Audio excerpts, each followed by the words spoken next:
die Welt ist nicht überall gleich. Ne?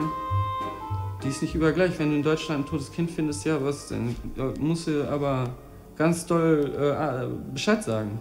Ne? Und in anderen Ländern, in armen Ländern, wird das teilweise milder angegangen. Und das habe ich auch ich war auch damals schon nett. Und ich habe das trotzdem nicht als Idee gehabt, dass ich jetzt dieses Kind melden müsste oder so, ne?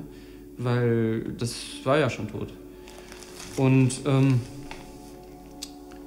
das war auch ein bisschen spannend, muss ich sagen, weil ich bin jeden Tag an dieser Stelle, wo das geschwommen ist, ins Wasser gesprungen.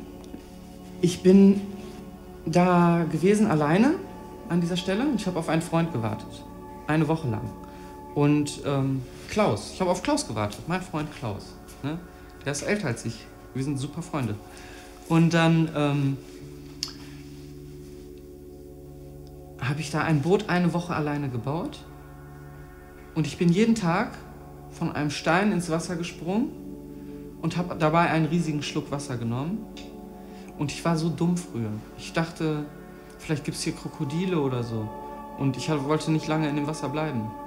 Das war hoch im Himalaya, da gibt es keine Krokodile. Ne? Aber ich war 17 oder sowas und ich wusste das nicht. Und dann, zack, so gesprungen, einen Schluck Wasser genommen, gleich raus aus dem Wasser, ne? Weil ich Schiss hatte und alleine war und jeden Tag immer so gemacht. Zum Trinken habe ich das gemacht und zur Erfrischung. Und dann eines Tages, ich könnte noch mehr Geschichten da erzählen, ne? Und ich muss noch was dazu sagen, ich bin so behindert gewesen. Ich war die ganze Zeit nackt. Ich war die ganze Zeit nackt, weil ich dachte, das wäre in Ordnung. Ich dachte, das wäre in Ordnung, wenn ich in Indien nackt bin. Ne? Und das war überhaupt nicht in Ordnung. Überhaupt kein bisschen in Ordnung. Es sind 6 Männer gekommen, haben mir eine Schlange ins Lager gelegt. Ne? Aus Wut, ich weiß nicht, warum die das gemacht haben. Viele böse. Ein Mann auf dem anderen Ufer bedroht mich, weil seine Frau hinten mit Wasser kommt und ich bin einfach nackt. Und das ging nicht. Heutzutage sehe ich das ein. Und dann, eines Tages, gucke ich so, oh, da schwimmt ein toter Hund. Ne? Ich so, da trinke ich doch immer. Ne? Egal, die Strömung und so, ich trinke oberhalb vom Hund. Und dann kommt mein Freund Klaus und sagt so, du, ich glaube, da liegt ein Kind. Ich so, Quatsch doch nicht. Das ist ein Hund, du Trottel. Ne? Ich sehe ihn schon die ganze Zeit, das ist ein Hund. Ne? Bist du dir sicher? Ich so, bist du doof? Natürlich ist das ein Hund. Und dann gehen wir da hin und dann liegt da auch noch ein Kind auf einmal, ne?